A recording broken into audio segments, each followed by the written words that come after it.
साई राम ओम गुरु अध्याय 35 ओम गुरु के विचारों की तरंगे। प्रोफेसर के योगी बन जाने की घटना ने ओम गुरु के मन पर गहरा प्रभाव डाला। उस समय जो भाव उन्होंने साझा किए उन्हें कागज पर उतारना कठिन ही नहीं, असंभव भी है। विचार साझा करते समय ओम गुरु स्वयं से बातें करते हुए प्रतीत हो रहे थे। वे कह रहे थे, गुरु स्थान आकर लोग मुझे अपनी समस्याएं साझा करते हैं। उनकी समस्याएं मुख्यतः पारिवारिक, मानसिक, स्वास्थ्य तथा असंतुलित जीवन संबंधी होती हैं, जिनका समाधान वे मुझसे चाहते हैं। इन समस्याओं का मुख्य कारण लोगों का सांसारिक गतिविधियों में उलझकर भगवान को भूल जाना है। वे भूल जाते हैं कि प्रेम, दया, साहस, आत्मविश्वास, धन, प्रसिद्धि, उच्च श्रेणी आदि सब कुछ ईश्वर की ही देन है।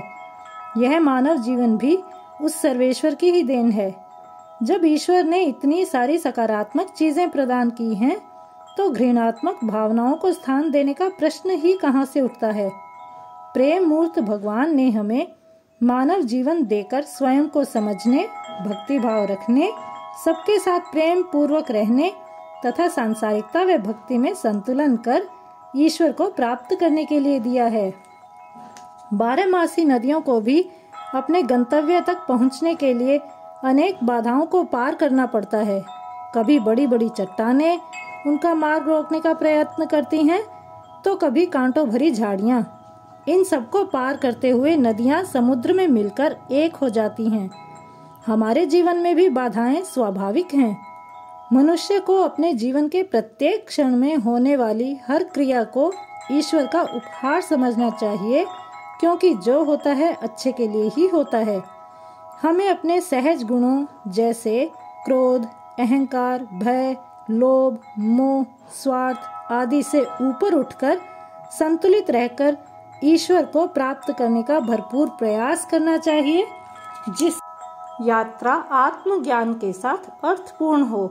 हमारे शरीर का प्रयोग सत्कर्मों के लिए होना चाहिए। महात्मा जनों ने के भी यही विचार होते हैं। वे निरंतर हमारा पथ प्रदर्शन करते हुए हमें आत्मज्ञान के साथ भक्ति में लीन होने की राह पर चलने के लिए प्रेरित करते हैं। वे यही समझाते हैं, मनुष्य और ईश्वर एक दूसरे से अभिन्न हैं। अपनी नकारात्मक क्रियाओं द्वारा उस परम शक्ति से स्वयं को पृथक करना सही नहीं है। ईश्वर सत्य है, वह सर्वांतर्यामी है। उसे पाने के लिए सबके साथ प्रसन्न चित्त से सदैव प्रेम से रहो।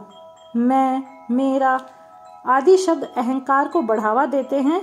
उन्हें अपने दिमाग के शब्दकोश से मिटा दो। ओम गुरु लगातार बोलते ही जा रहे थे। केवल मनुष्य रूप में ही ईश्वर को जाना व समझा जा सकता है।